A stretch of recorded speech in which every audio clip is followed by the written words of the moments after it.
All right, ladies and gentlemen, welcome to today's broadcast of Tapp into the Truth. Glad to have you here. I am, of course, your ever so humble and mostly peaceful host, Tim Tapp.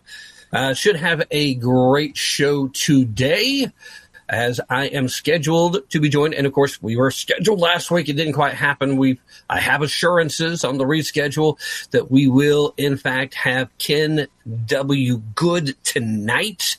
Of course, if you're a longtime listener, you remember Ken has visited us a few times before, but he's not exactly a regular reoccurring guest.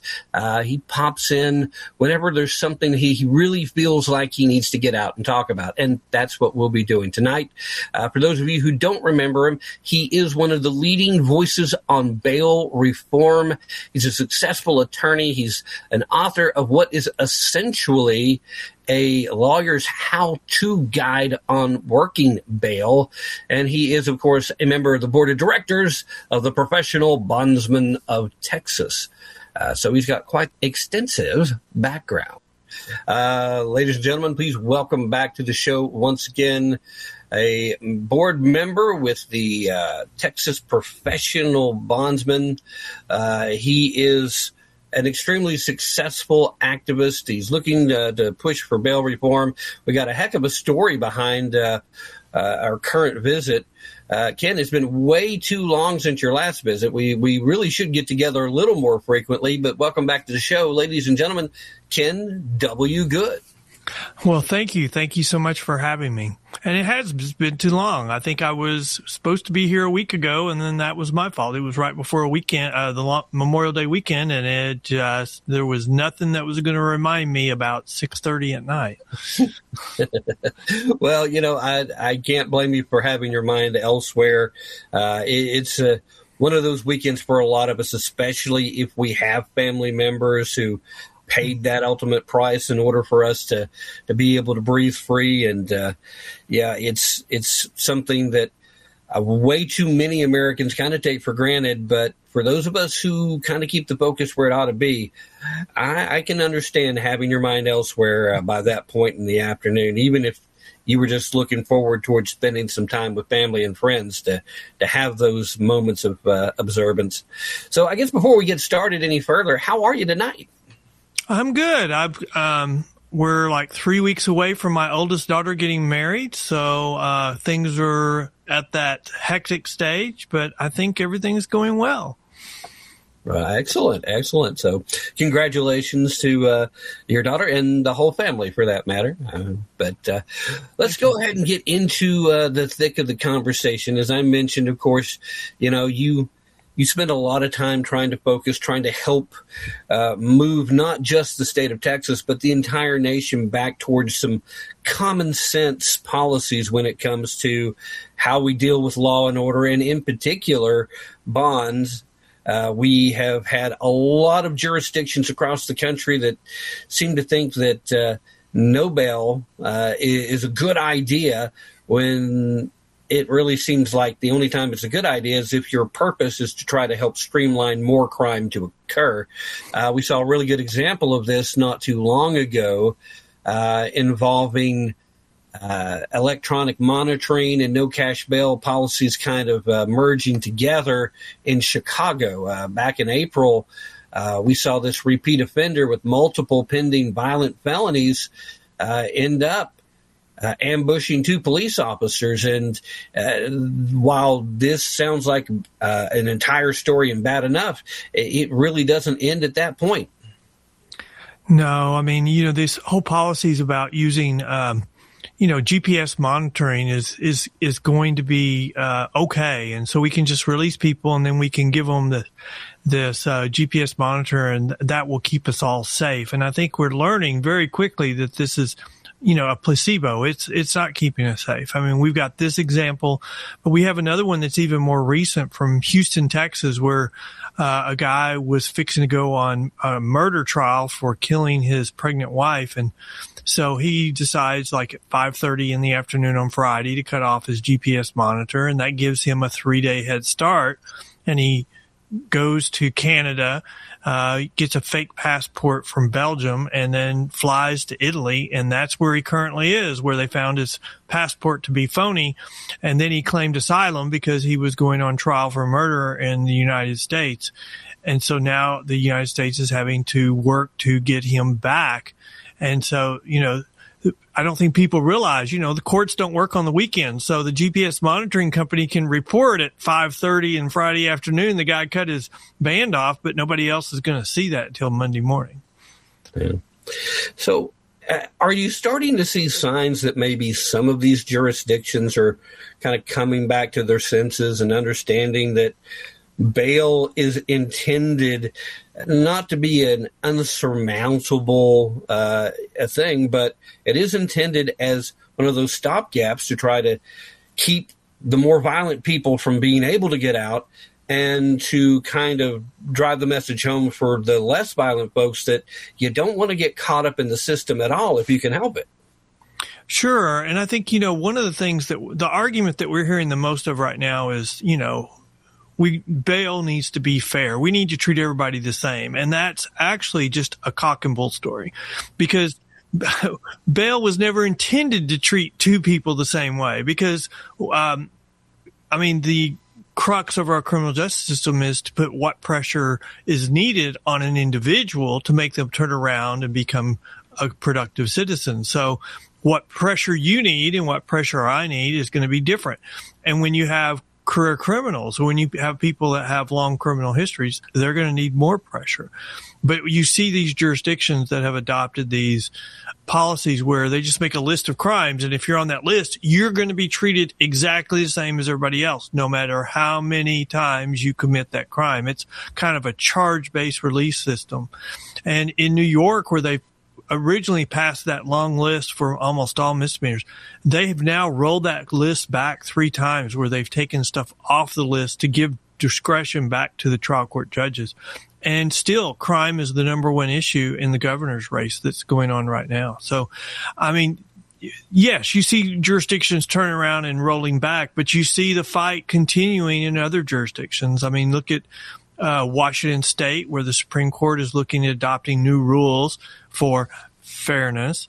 And then you see California's Supreme Court just issued an opinion talking about you can never set bail at an amount that the defendant cannot afford. That's an argument that's been rejected by the Fifth Circuit. So there we have, this opinions that are being driven by politics, not by what's best for the criminal justice system. Yeah. And when you say best for the criminal justice system, what you're really talking about is best for civilization. Yeah. Because we're not just talking about the system that's coming after you if you've been bad and then going to try to roll you up. We're literally talking about the actual levers that maintain law and order. It's not just about police on a beat. That's step one. But there has to be the follow through. And bail is what assurance you're going to give that you're going to come back to answer the charges in your criminal case. And when there's nothing that even compares to the private industry, there's no alternative that compares, then you don't have an alternative, because everything else creates chaos. There's a reason for that. The private industry provides a lot of supervision and requires reporting. And if someone can't go to court, we go take them to court. And the rest of the types of release just relies on the defendant's promise. The defendant's going to do it. It's a pinky promise. And you know what? The statistics are showing that there's a humongous difference. When you have a less than 10% failure to appear rate on one, a 50, 60, 80% failure to appear rate on the others, you can see right away the impact that has on your criminal justice cases, because a case can't go forward without the defendant. You just have more and more cases put on hold. Your backlog will become bigger. And so there's this pressure on the courts to dismiss cases. And when you dismiss cases, criminals see that as a green light to commit more crime. Yeah. And if we don't have bail in place, the green light gets hit a lot earlier.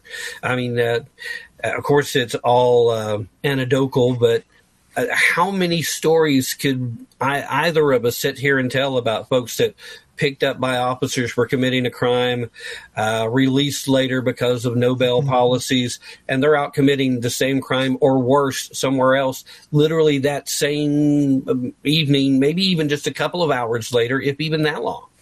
In Texas, for probably the majority of the state, even today, if you're charged with capital murder or murder, you're not getting out of jail.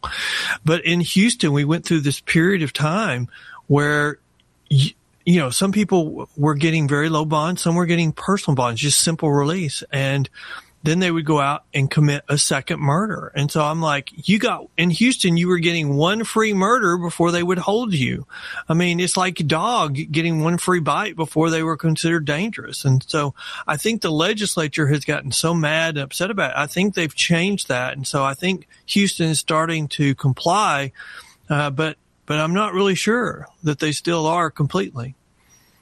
It's so weird. This app shows that my credit score is pretty good, but I couldn't get the car loan.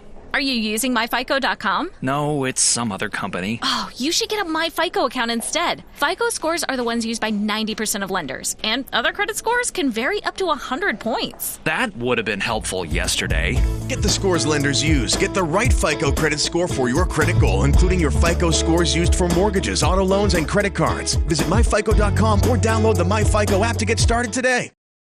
You're confused about your credit score. One site has one number and another site something completely. What? That can't be right. It's okay. Forget everything except MyFICO. These free scores from other apps can differ by as much as 100 points from your FICO score that 90% of top lenders actually use when you apply for a credit card, personal loan, car loan, or mortgage. For the moments that matter, get the score that matters, your FICO score. Visit myfico.com and get started for free today. Yeah, I think, and you've already kind of touched on it earlier, but I think where things have kind of gotten sideways is where all of a sudden the judicial system, our legal system, has stopped just calling balls and strikes, and they've started taking sides in the political matters too. And when we start doing everything, when everything has to be political, when we can't even get together and watch a ball game anymore without making it about, Donald Trump showed up at that team's stadium last week. How are we supposed to expect justice to come from the judicial system? I mean, I have never in my life seen so many instances of judges literally just setting the law aside in order to pick a side between the two. And it's almost become common practice in a lot of courts. That, of course, isn't what we're really talking about here. But I know as an attorney yourself, that has to be one of the most frustrating things going in, because no matter which side you normally fall on personally, politically, eventually that's going to come up and bite everybody. I have a friend who is a chief deputy at the Pasadena Police Department, or he was at one time. And so they had a heinous crime being committed. And so he went to court and sat in the courtroom because he did not want that guy to get out on bond. And at the end of the hearing, the judge called him up to the bench and said, "I'm sorry, but my party wants these people released. And so I'm going to be releasing them." So it has nothing to do with, generally I say we should have more discretion being given to the judges because they're the ones that deal with criminals. But when you have politics get to such a level of, we don't care if there's more crime because of politics, well, then something's got to give. Yeah. If you don't care if there's going to be more crime, then I can guarantee one thing: there's going to be more crime. It's that simple. Yeah, that's absolutely true.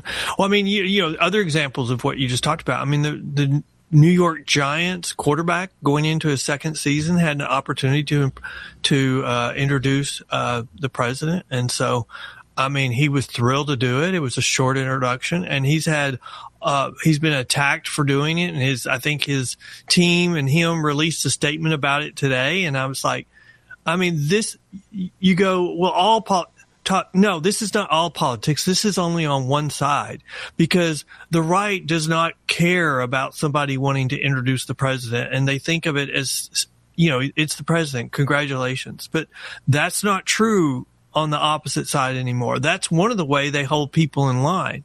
And they scare people off from running for election on the right is they attack you and they attack you nonstop. And here's a young kid who got attacked for just having the honor of introducing the president of the United States, which he considered it to be an honor. And, that's been going on for a while. Can you imagine someone being attacked for introducing Barack Obama? No, I can't. And if you did attack them, you would have been attacked for being, a racist. But that's where we are today.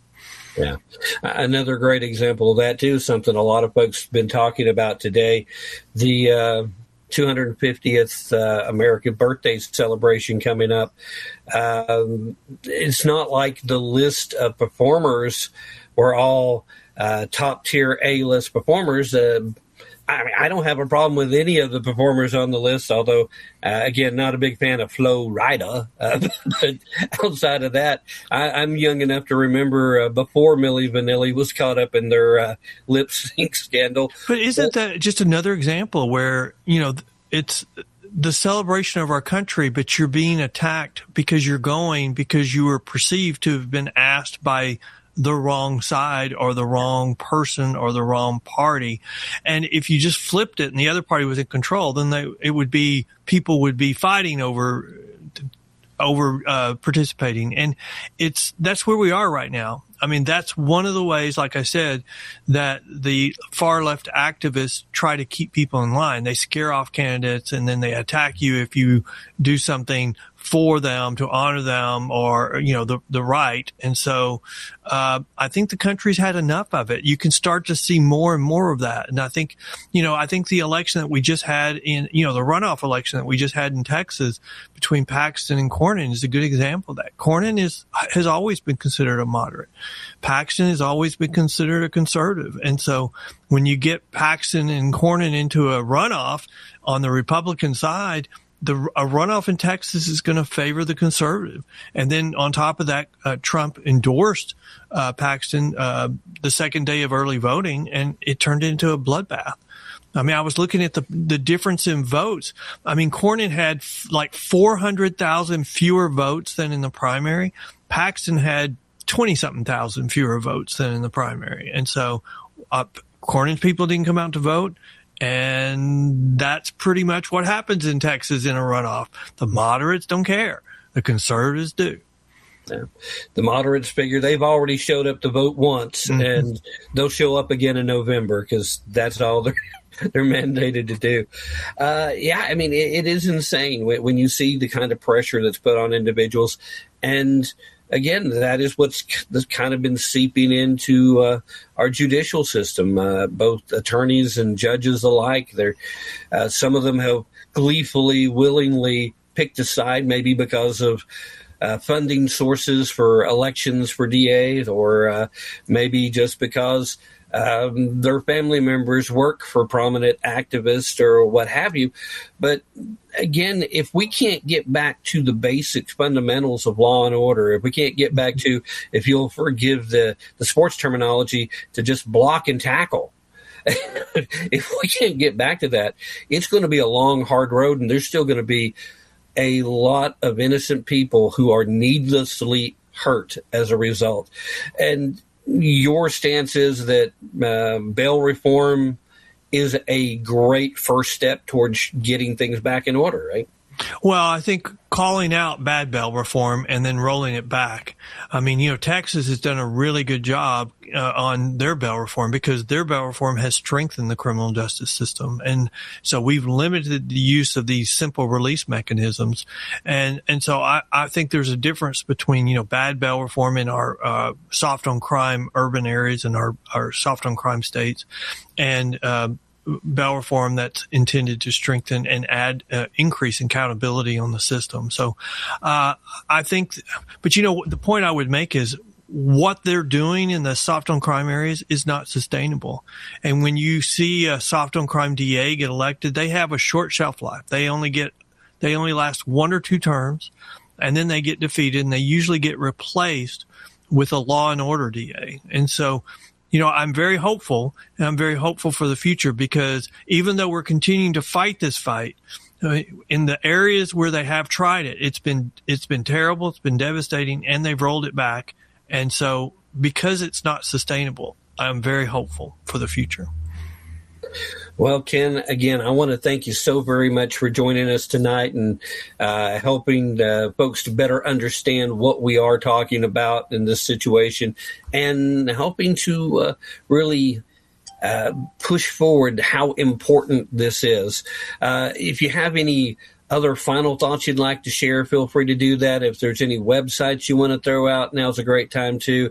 And if you invite people to follow you anywhere on social media, you're welcome to share handles and platforms as well. Basically, the microphone is yours. Just to say what you feel like you need to say before we wrap up. Well, thank you. And if people want more information about me or my group, you can go to pbtx.com, the Professional Bondsmen of Texas. We have our blog where we highlight important criminal justice stories. We also have our own podcast. There's a link on our menu, or you can just go directly to thebellpost.com. All we do is talk about criminal justice issues, what works, what does not work. And, the scary thing is you'll hear in the news things like, we need to defund the police. And, we'll be safer once we defund the police. And AOC still says that to this day. The problem is the science on this is settled. And the science on this says when you defund the police, crime goes up substantially where you've taken away police officers. And the murder rate especially goes up. And who gets impacted the most by that? Our minorities, are Black young men, because 50% of all murders right now are young Black men, and they're usually committed by young Black men. And so they're arguing for one thing, but the problem is the reality is the exact opposite. So again, politics is invading the criminal justice system at a level we've never seen, and it just is, and they're saying things that are just not true. And so we need to navigate what works, what doesn't work, get past the rhetoric, be able to pick it apart and respond to it. Absolutely. Again, this is why you are one of those leading voices for common sense and the reform. And that's why I would love to have you come back a little more frequently than the gaps that we have, at least once every 3 months or so, minimum. Ken, again, thank you so much. Have a great weekend. I appreciate you coming in. Godspeed to you, sir. Keep up all the great work. Thank you very much. Have a nice weekend.